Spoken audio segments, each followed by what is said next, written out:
दोस्तों एक चीज बताता हूँ, टीसीएस इंडिया की सबसे बड़ी आईटी कंपनी है। पर क्या आपको पता है कि इसका जो असली पैसा है वो भारत से नहीं आता। देखो, टीसीएस का जो टोटल रेवेन्यू था वो 2.4 लाख करोड़ था, लेकिन गैस करो इंडिया से कितना आया था? सिर्फ 5%। यस, पूरे जो 2.4 लाख करोड़ है उसमें से सिर्फ 5% ही इंडिया से आया। बाकी आता है बाहर से। 51% आता है अमेरिका से, 16.5% आता है यूके से, 14.9% आता है यूरोप से। यानी कि 82% का जो रेवेन्यू है वो सिर्फ तीन जगह से आता है, अमेरिका, यूके और यूरोप। और बाकी दुनिया से भी थोड़ा थोड़ा आता है, जैसे कि जापान से, मिडल ईस्ट से और अफ्रीका से।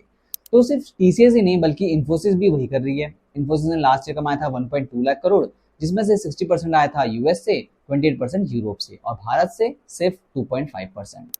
इसका मतलब ये है कि जो भारत की सबसे बड़ी बड़ी टेक कंपनीज हैं वो देश के लिए नहीं बल्कि देश से बाहर के लिए काम कर रही हैं। तो आप ये समझो कि इंडिया की जो आईटी इंडस्ट्री का फ्यूचर डिपेंड करेगा अमेरिका और यूरोप के हाथ में। इस बात का लॉजिक सिंपल है कि वहाँ पे हाई पेइंग क्लाइंट्स मिलते हैं, स्टेबल इकोनॉमी होती है और आउटसोर्सिंग की डिमांड है। तो अगर यूएस या यूरोप में स्लो डाउन आता है या कभी कुछ टेंशन होता है तो इसलिए हमारे आईटी कंपनी में फर्क पड़ता है। तो कमेंट करो अपने ओपिनियन को, और ऐसे ही मजेदार बिजनेस फैक्ट जानने के लिए चैनल को सब्सक्राइब